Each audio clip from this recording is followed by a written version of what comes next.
Je suis M. Guy Komena, président de la FENAPEPSI et directeur général de Côte d'Ivoire. C'est la Fédération nationale du patronat des entreprises privées de sécurité de Côte d'Ivoire. C'est une organisation patronale de la filière de la sécurité privée née de la fusion-absorption de l'UNAPEPSI et de l'UPEP-GSI et du CEPES. La FENAPEPSI est une association des entreprises de gardiennage, de transport de fonds et de valeurs. Son but est d'assurer la promotion et la valorisation des activités de sécurité privée par la réponse collective du secteur sur 3 axes majeurs. Premier axe, aider à réguler le marché de la sécurité privée par un prix plancher qui garantisse un revenu conforme aux droits du travail aux vigiles. Deuxième axe, renforcer le capital humain par la formation initiale et continue. Troisième axe, contribuer à la sécurité globale des personnes, des biens, des services et vulgariser les nouvelles technologies de sécurisation. Avec une représentativité de 96%, elle réunit les PME et les grandes entreprises de sécurité privée du transport de fonds, qui réalisent en général un chiffre d'affaires annuel cumulé de plus de 150 milliards de francs CFA.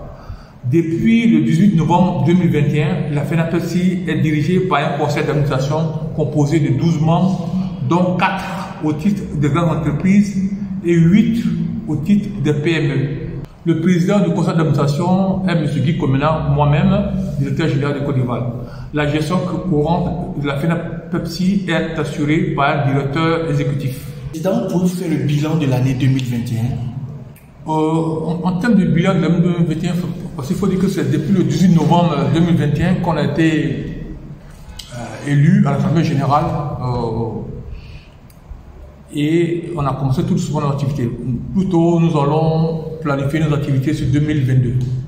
En 2021, nous avons entrepris avec le ministre de la Sécurité une réforme des tests par rapport à ce qu'on avait fait à Bassam en 2020. Donc, on a mis en place un comité ad hoc pour la relecture des différents tests, etc. Donc, on a eu à faire ça et le rendu sera fait en janvier. Donc, en janvier, on a fait le rendu, on a fait une réunion le 24 janvier 2022 avec le ministre pour présenter le travail de la commission. Donc, dans la commission, bien évidemment, la FENAPEPSI était bien présente. Elle a participé avec tous ses membres à la relecture et à la réécriture de ces différents tests et de ces différents décrets qui sera promulgué dans les tout prochains mois. Président, nous sommes amenés à vous poser la question de savoir quelles sont vos perspectives pour 2022? On a de bonnes perspectives en 2022 parce que on a fait un plan sur un semestre, du 1er janvier au 30 juin. Et ce premier plan consiste d'abord à communiquer. On a mis en place un plan de communication qui va commencer bientôt dans une semaine, qui va apparaître dans différents journaux, etc. Ensuite, à deuxième point, on a prévu inaugurer au mois de février notre siège par le ministre de la Sécurité. Donc, probablement, si cela est validé, ce sera aux alentours du 24 février.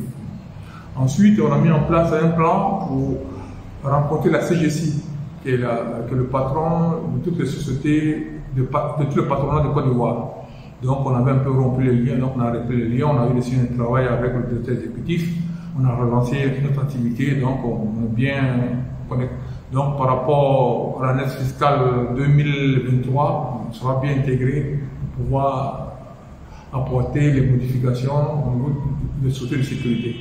Ensuite, on a introduit le prix plancher au niveau des différentes prestations. Parce qu'on constate que les sociétés de sécurité, chacun a un prix et chacun paye ses gardiens au bon vouloir. Alors que la loi oblige les gens à respecter le SMIC.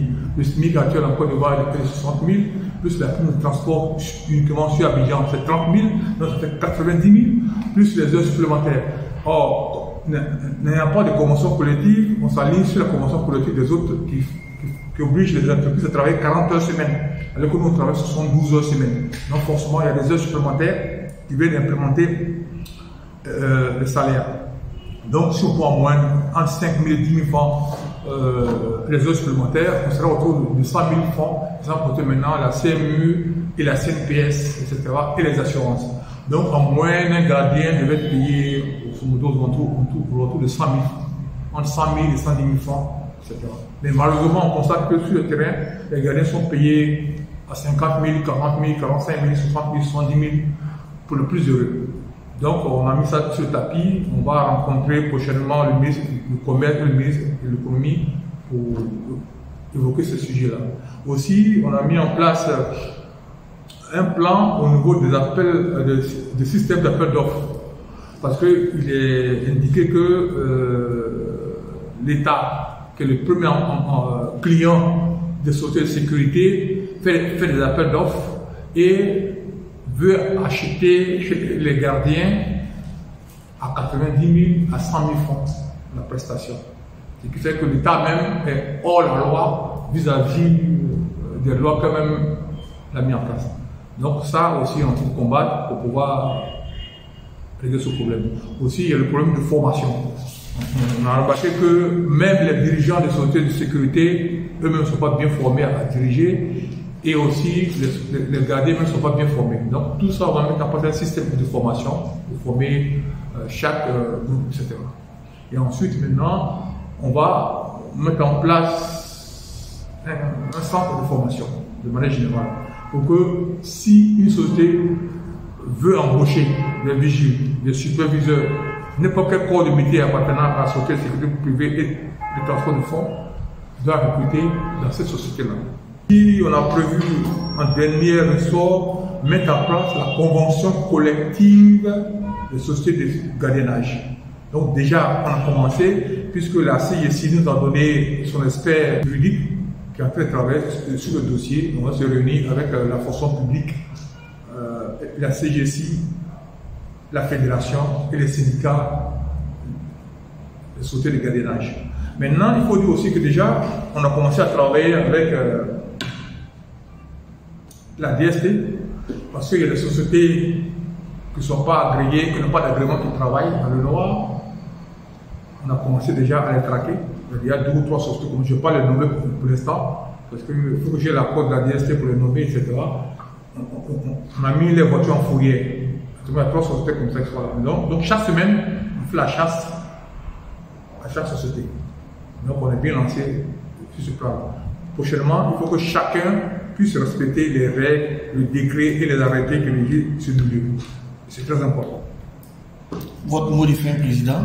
Au mot de fin, c'est que nous sommes très optimistes, mon équipe et moi, mon conseil d'administration, on est très optimistes parce que déterminés à faire changer les choses.